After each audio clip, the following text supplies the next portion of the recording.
भाग्यशाली है वो मनुष्य जिनके अंदर प्रश्न पैदा होते। बहुत मनुष्यों के अंदर कोई प्रश्न ही नहीं। पशु के अंदर कोई जिज्ञासा नहीं होती, ईश्वर क्या है, मरना क्यों पड़ता है, किसने दुनिया बनाई है, क्यों बने हैं। कोई प्रश्न जानवर को नहीं उठता। वो भोजन कहाँ मिलेगा, पानी कहाँ मिलेगा, नींद आएगी सो जाएंगे। जीवन का कोई लक्ष्य उनके ख्याल में नहीं है। तो दूसरी बात कहना चाहे तो मनुष्य के प्रश्नों का अंत भी नहीं है। प्रश्न पर प्रश्न, प्रश्न पर प्रश्न उठते जाते हैं। जब तक व्यक्ति पूर्णता को सही नहीं समझ लेता, प्रश्न उठते हैं। प्रश्न तो उसके बाद भी उठ सकते हैं, पर फिर उन प्रश्नों की कोई वैल्यू नहीं रह जाती। आज भी हमारे को बहुत प्रश्न आते हैं, पर अब वो कोई महत्व तो नहीं है, व्यवहारिक है। जो जिंदगी का निष्कर्ष वो बता दूं एक वाक्य में। हमारा किसी पर अधिकार नहीं है, न तन पर है, न पूरा मन पर है, न गुणों पर है। कभी रजोगुण, कभी तमोगुण, कभी सत्वगुण आ जाता है। तमोगुण आता है, नींद आ जाती है। रजोगुण आता है तो ये करें वो करें, करने का संकल्प मन में आ जाता है।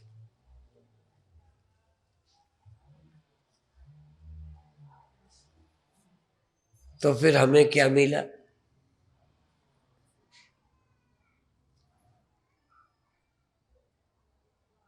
स्वप्न में क्या नहीं होता।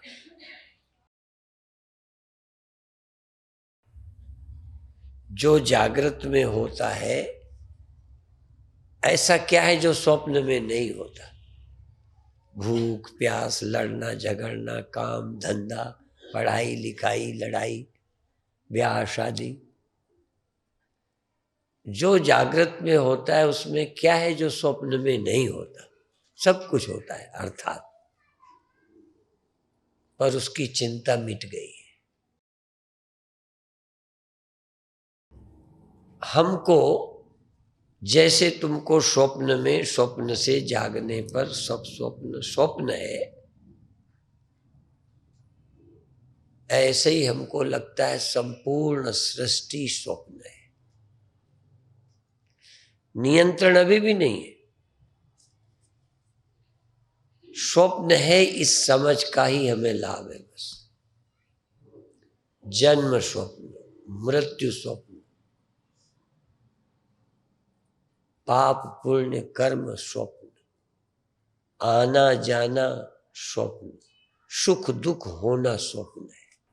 और यह स्वप्न मेरे में ही होता है, मैं करता नहीं। स्वप्न आपको हो जाते हैं। आज एक स्वामी जी बता रहे थे कि हमने स्वप्न में ये करते हैं, प्रवचन समझाते हैं। अब तुम दुकान करो वो समझाए, कोई बात नहीं है। स्वप्न तो स्वप्न है। अच्छे स्वप्ने अपने आप में अच्छी बात है, पर स्वप्ने तो स्वप्न है। आप धनी है, एक गरीब है,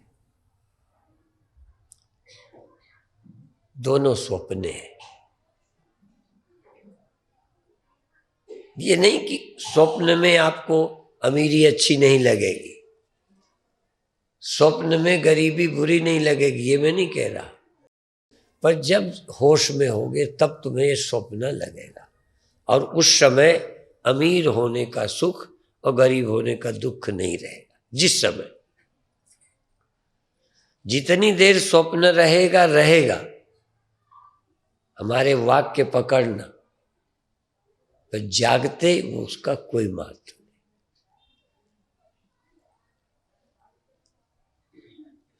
यदि आपको जागना आता है तो धनी होने का भी एक मजा आएगा, अन्य लाभ होंगे। पर जब कभी सुमिरन में बैठोगे, परमात्मा का चिंतन करोगे, तब तुम्हें लाभ हानि दोनों बराबर लगेंगे। सतत नहीं मैं कहता। अभी हमारे पूज्य स्वामी जी पहले बोले, मैं बाहर रहता हूं, कान मेरे यहाँ रहते। अभी जब आया तो माता जी माँ की श्रद्धांजलि दे रही थी। बहुत अच्छी शब्दों का चयन, कहने का ढंग बहुत अच्छा था। मैं रुका रहा, क्योंकि मैं जाऊंगा तो लोग खड़े होंगे, श्रद्धांजलि में बाधा पड़ेगी। मैं वहाँ खड़ा रहा, और महाराज जी जब बोलते थे तो मैं सुन रहा था, थ्योरी और प्रैक्टिकल। हमारी ये थ्योरी है या प्रैक्टिकल, ये तो स्वामी जी जानेंगे, तुम जानो, हम जाने। पर एक बात पक्की है कि नियंत्रण हमारा न शरीर पर है कि बुढ़ापा रोक ले। ऐसा नहीं है कि सुबह उठने पर नियंत्रण नहीं है। सुबह उठते हैं टाइम पर, नींद खुल जाती है, सो जाते हैं, स्नान करते हैं, पर ये तो ना के बराबर है। जिस पर नियंत्रण होना चाहिए नहीं है। किस पर? बुढ़ापे पर, मौत पर, जागर स्वप्न सुसुप्ति के परिवर्तन पर हमारा कोई अधिकार नहीं। होते हैं, और अभी तक हमारी समझ में किसी साधु का भी पूरा अधिकार नहीं है। अभी अभी मैं फोटो देख रहा था, कार्यक्रम हरिद्वार में चल रहा है, टाट बाबा, टाट वाले बाबा, वो मतलब नहीं है। जब कोई बहुत पहुंचे हुए संतों को देखता हूं, सुनता हूं, तो मुझे लगता है क्या है पहुंचे का अर्थ? ज्यादा उम्र, त्याग व्याग, कहाँ रहे? ये मूल्य सब जनता के लिए है। जनता यही देख पाती है तुम कितने फ्री हो कर्तापने से, चुनाव से। एक दिन मैंने कहा था, ईश्वर भी अवतार लेकर यदि ये निर्णय कर ले कि मुझे शरीर यहीं रखना है, तो वो अल्पशक्तिमान हो जाएगा। पर चूंकि वो सर्वज्ञ हैं, ऐसा निर्णय नहीं करते। हम क्यों सर्वज्ञ हैं, हम क्यों समर्थ हैं, ये भी बता दूं। हम असमर्थ बहुत हैं, असमर्थ हैं। समर्थ क्यों हैं? क्योंकि अब हमको कोई चुनाव नहीं रहेगा। चुनाव वाला सर्वसमर्थ हो नहीं सकता। आखिर हमने अपने ग्रंथों में, जिन ग्रंथों से पढ़ा है, उसमें कहते हैं उपजहि जासु अंश ते नाना। नाना एक बार नहीं, एक से उपजहि जासु अंश ते नाना, शंभु, विरंची, विष्णु भगवान। तीन है ना मुख्य भगवान हमारे, और तीनों नाना बार उपजे हैं। किससे? जिससे। यद्यपि उसका नाम तुलसी राम कहते हैं, पर मैं इसी में बहुत खुश हूं कि जिससे उपजते हैं। नाम रखने में झगड़ा है। जिससे अनेक ब्रह्मा उपजे, जिससे अनेक विष्णु उपजे, जिससे अनेक शंकर उपजे, जिससे हम तुम सब, जो दिखाई पड़ता है, जो उपजा है, जो आया है, जो जगा है, जो सोया है, जिसकी सत्ता में जगना होता है। जिसकी सत्ता में सपने होते हैं, जिसकी सत्ता में नींद हो जाती है और जो ज्यों का त्यों रहता है, वो एक है। नाम तुम अपनी भक्ति प्रीति के अनुसार गोस्वामी जी उसे राम कह दें, हमारे गुरुओं ने उसके अनेक नाम रखे हैं, वेदांतियों ने उसका नाम ब्रह्म रखा है। न रखो ब्रह्म, हम वेदांती नहीं हैं, पर वो एक है जिससे सब उपजे, और जो उपजे सो बिनसी है। परो आज की काल, कोई आज बिनसेगा, कोई कल, कोई परो। अर्थात किसी की उम्र ज्यादा होगी, किसी की कम। जो उपजा है, ब्रह्मा भी, विष्णु भी, इंद्र भी, मैं भी, तुम भी, सब एक नहीं उपजा। वो उपजा ही नहीं, उपज सकता ही नहीं, मर सकता ही नहीं। उसके बचाने की जरूरत नहीं है, उसके पैदा होने का खतरा नहीं है। खतरा क्या है? उससे जो उपजे, उन्होंने उपजे को अपनी मैं मान लिया, जिससे उपजे उसे भूल गए। जो नहीं भूले वो भगवान है। हम ब्रह्मा का आदर करते हैं, विष्णु का आदर करते हैं, शंकर को भगवान मानते हैं, राम को भगवान मानते हैं, क्योंकि हमारी तरह दिखाई दे रहे हैं, जगते हैं, सोते हैं। जगने सोने के भी सबूत रामायण से दूं। संध्या करन चले दो भाई, अरुण शिखा ध्वनि कान, तब ते पहले जगतपति जागे राम सुजान। वो भी जगते हैं, वो भी संध्या करते हैं, वो भी कर्तव्य करते हैं, पर वो परमात्मा है। क्यों है? वो उपजे पर नहीं उपजे, वो जन्मे पर नहीं जन्मे। सब कुछ हुआ पर वहां कुछ हुआ ही नहीं। क्यों? वो उससे अभिन्न जानते हैं जो कभी नहीं पैदा हुआ। और इसके अलावा तुम्हारे पास भी और कोई उपाय नहीं है। करके देख लो, थोड़ी देर ध्यान लगेगा, आनंद आ जाएगा। और करना चाहिए, क्योंकि ये समझने के लिए भी कुछ साधन करना पड़ेगा, नहीं समझ नहीं आएगा, समझ क्लियर नहीं होगी। तुम किसी के गुरु हो, किसी के चेला हो, किसी के गुरु भाई हो, किसी मजहब के हो।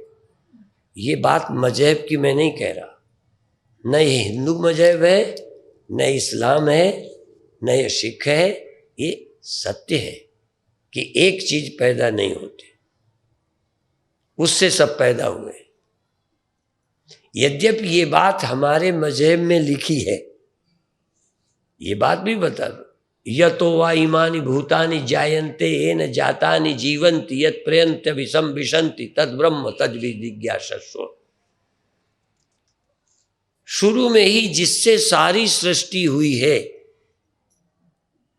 जिसके द्वारा हुई है, जिसमें हुई है, जिसमें रहती है और जिसमें लीन हो जाती है, वो परमात्मा है, ब्रह्म है। ऐसा कहा, जो स्वयं नहीं पैदा हो।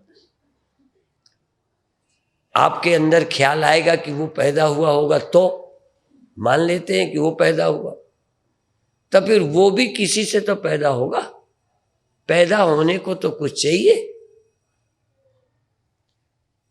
यदि वह भी पैदा हुआ है जिससे ये सब पैदा हुआ है, तो वह किससे पैदा हुआ है? पैदा हुए से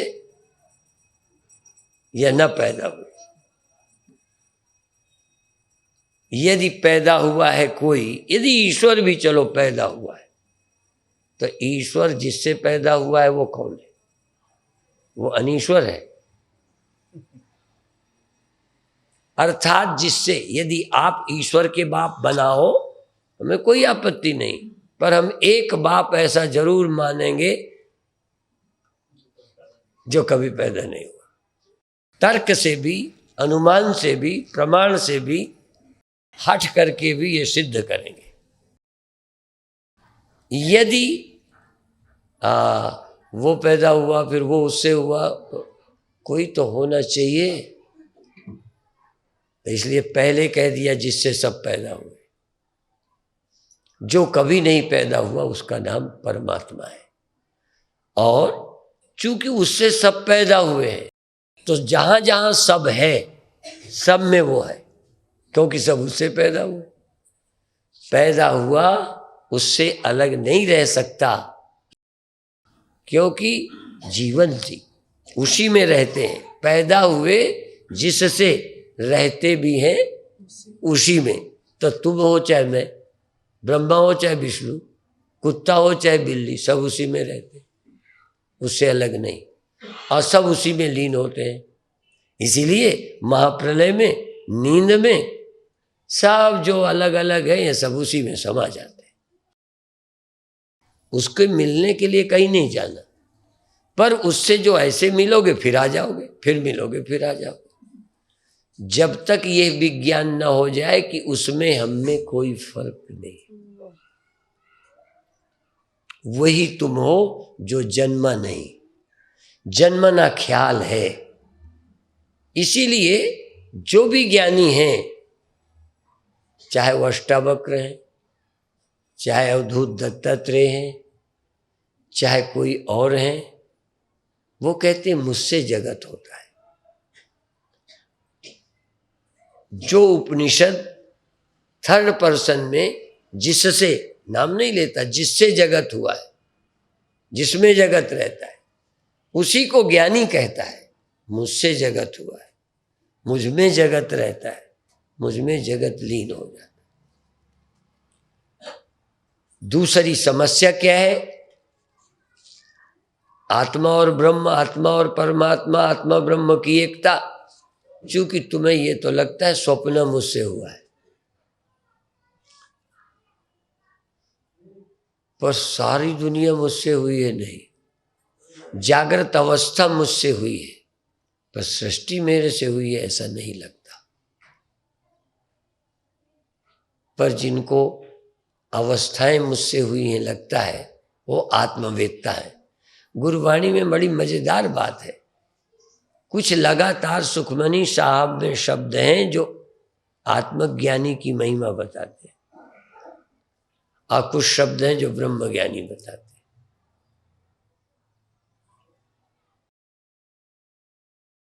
जो इस जगह की होने वाली प्रक्रिया का अधिष्ठान साक्षी है, ऐसा समझता है वो आत्मविद है।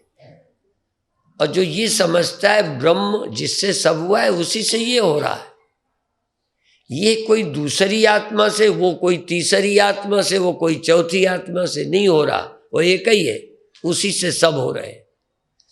सब उससे हो रहे हैं, तो ये जागृत किससे हो रहा है? उसी से। ये स्वप्न किस में हो रहा है? उसी में।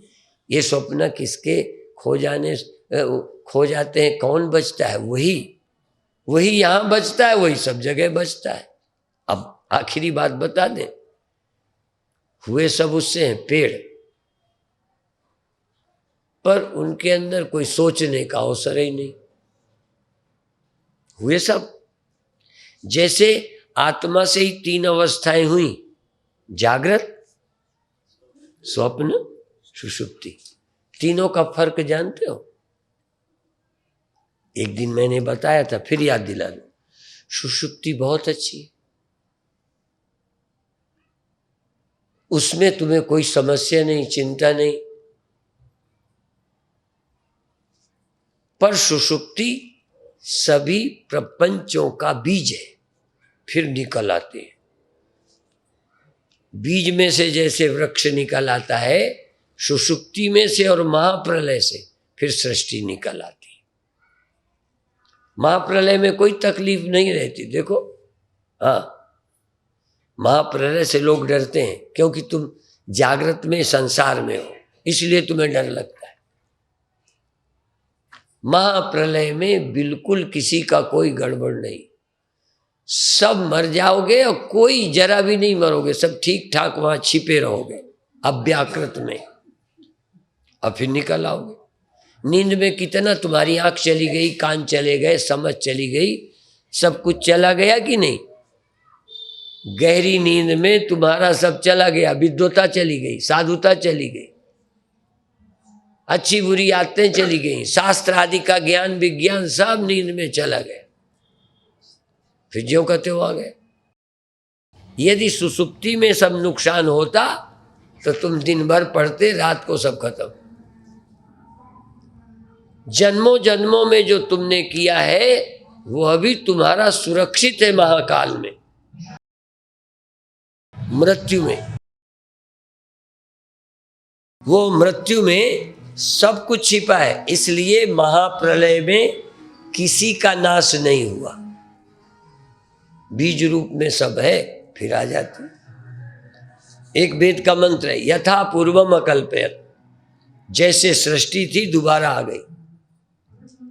तो न तो मरने में खतरा है, न सोने में खतरा है, पर इतनी अच्छी अवस्था है। और जितने युग तक संसार रहता है, जितने युग तक, उतने युग का महाप्रलय भी होता है।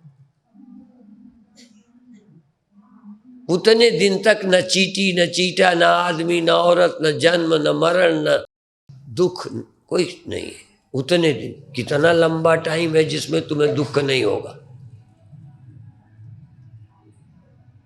नहीं होगा दुख। पर वहां तुम ईश्वर को प्राप्त हो गए हो ये ख्याल नहीं रहे। सोने में तुम्हें ब्रह्म की प्राप्ति का बोध नहीं होगा, और भिन्नता सारा स्वप्न है उसका, ये नहीं समझ सकोगे। जागृत की बड़ी महिमा है, स्वप्न की दूसरी महिमा।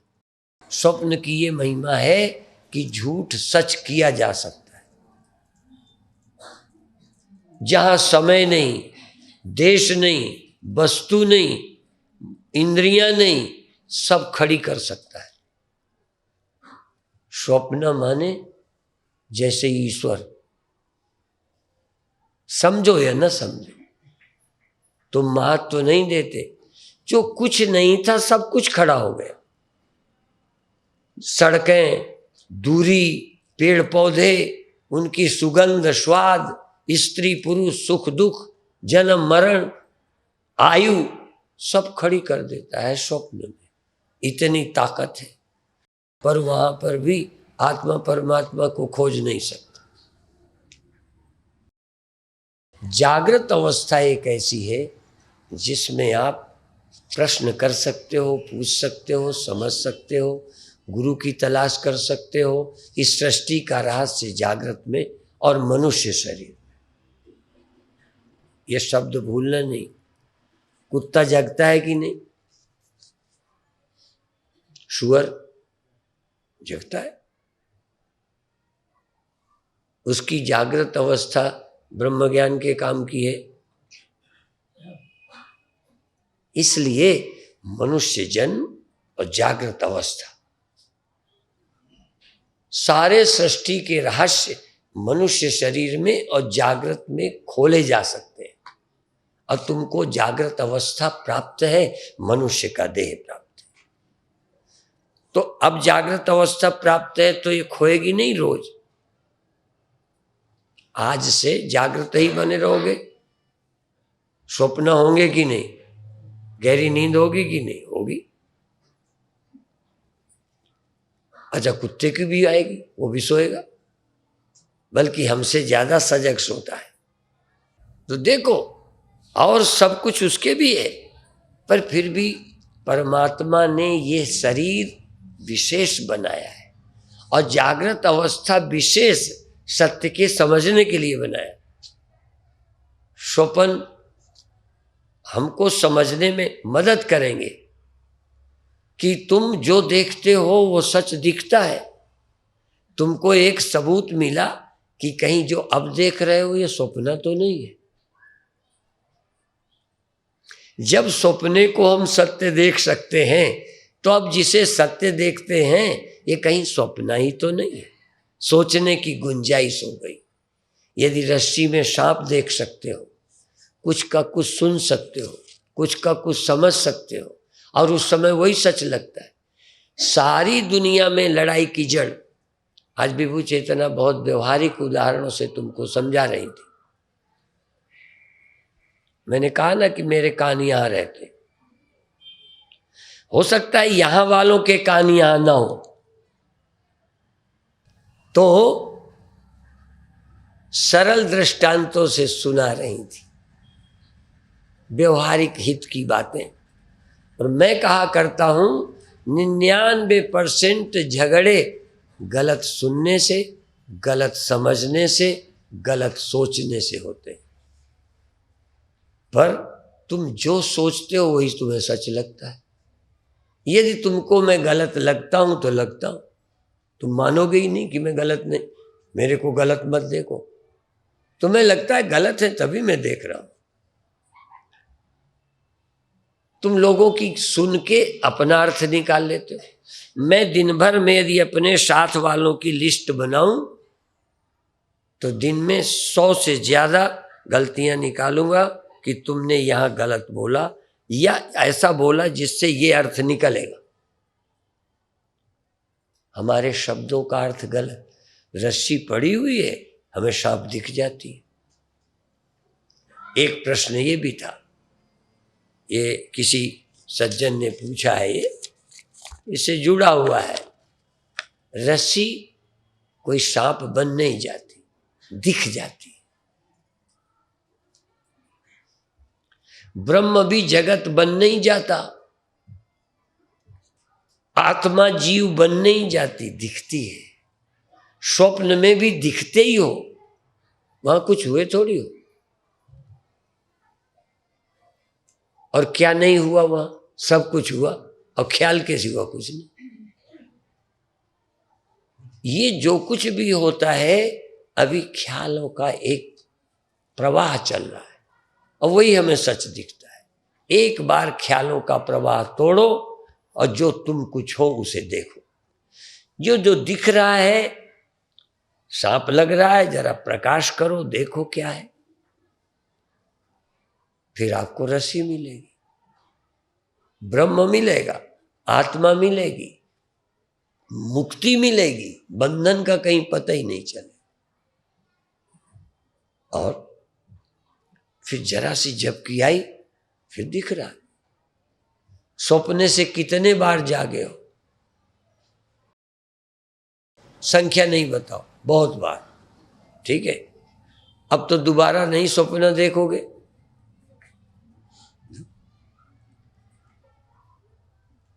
कितने बार जगे, सपना समझा, नींद आई, फिर दिख जाते। ऐसे ही अभी जब तक शरीर है, इंद्रियां है, बार बार सोचोगे, एक बार देखोगे कुछ नहीं है, चेतन समाधि लगाओगे, कुछ वहां नहीं मिलेगा, मन तक नहीं मिलेगा। पर थोड़ी देर बाद मन आ जाएगा, फिर दुनिया खड़ी हो जाएगी।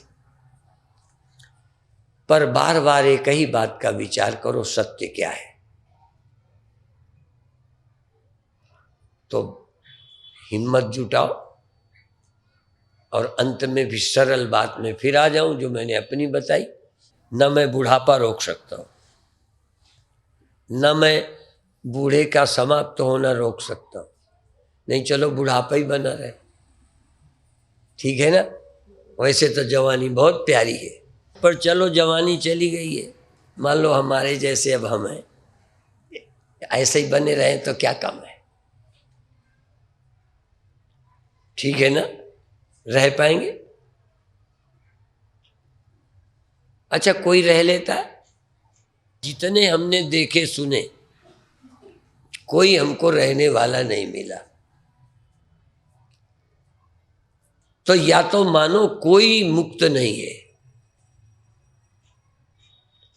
और या ये मानो कि ये सब होते हुए आदमी मुक्त हो सकता है। ये समझ का कमाल है। आप मौत को खत्म करके अमृत को नहीं प्राप्त करेंगे। इसी जागृत में, इसी सृष्टि में आप खोजेंगे सत्य कौन है। एक श्लोक कह के समाप्त करता हूं, गीता का है, यहां बोला था, समम सर्वेषु भूतेषु। परमात्मा विष्णु में ज्यादा रहते हैं। जान के मैं तर्क करता हूं। गीता कहती है समम सर्वेषु भूतेषु तिष्ठन्तम परमेश्वरम। परब्रह्म परमात्मा सब में बराबर रहता है, तुम में, हम में, पशु में, पक्षी में, राम में, कृष्ण में भी बराबर रहता है। फिर उनको हम क्यों मानते हैं?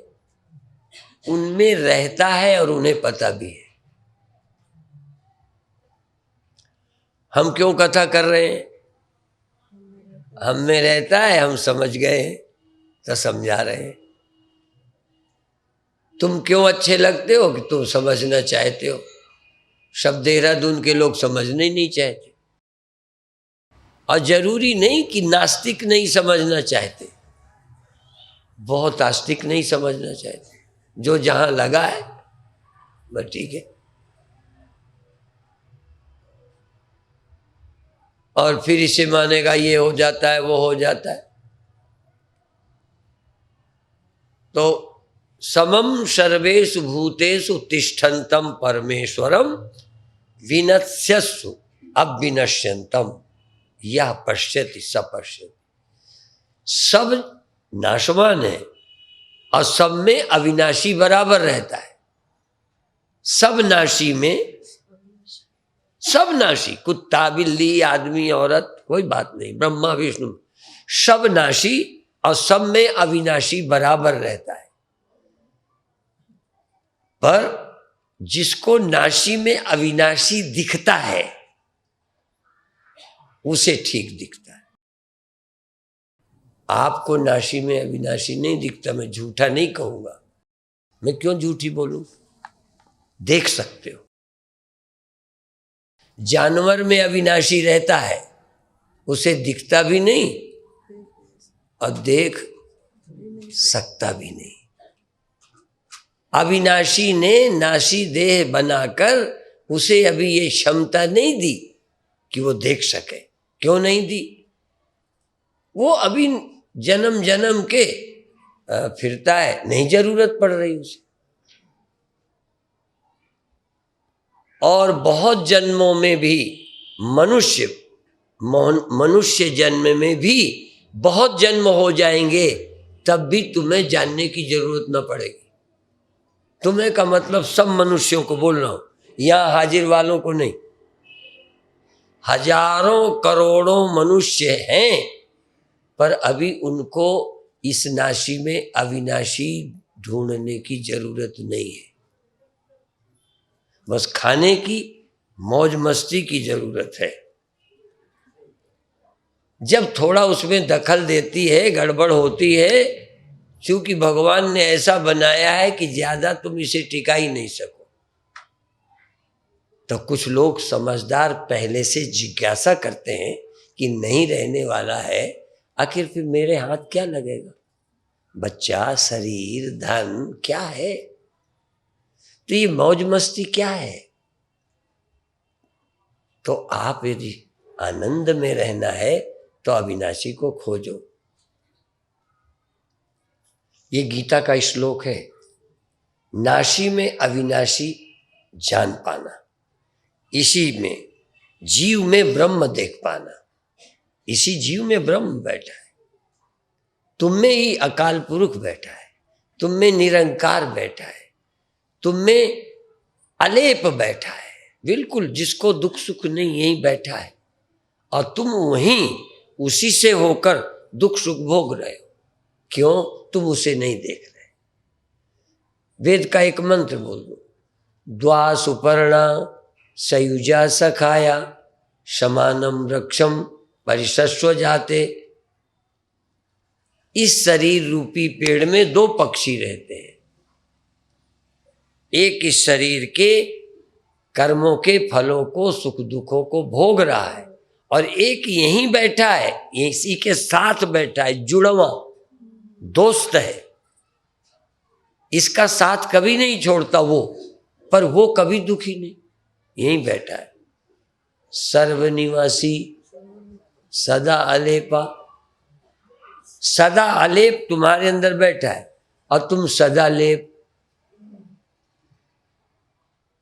तुम कुछ न कुछ में लिप्त और वो सदा लिप्त। कहन तब कैसे होगा? आहा परम दृष्टवा निवर्तते, जहां तुमने उसकी तरफ मुड़ के देखा, उसको पाया, तो तुम उसी में समा गए, उससे अलग न रहे, मुक्त हो गए। इसलिए सब कुछ कर लो, सब कुछ करो, कुछ भी पालो, पर यदि उसे नहीं पाया तो काम बनेगा नहीं, रोते ही रहोगे। अच्छा दीर्घायु हो गए, आत्मा को नहीं जाना तो अमर हो गए। उम्र लंबी हो गई कि अमर हो गए? अच्छा निर्धन से धनी हो गए तो छोड़ के नहीं जाओगे। रोना मिटेगा क्या? यदि रोना मिटाना है तो एक ही जगह है, माल आनंदमयी लक्ष्मी माता। जो ये पौधा लगा गई हैं, सत्संग की जगह बना गई हैं, शुरू करा गई हैं, यही रास्ता है। वो चाहे दूसरे नाम का कोई है, यहां चूंकि ये है इसलिए मैंने नाम ले दिया। और भी बताऊं, मंदिर भक्ति की जगह है, सत्संग की नहीं है, पूजा की जगह है। मैं खंडन नहीं करता, पूजा करना चाहिए, पूजा करो, लेकिन वहां सत्संग कहाँ होता है?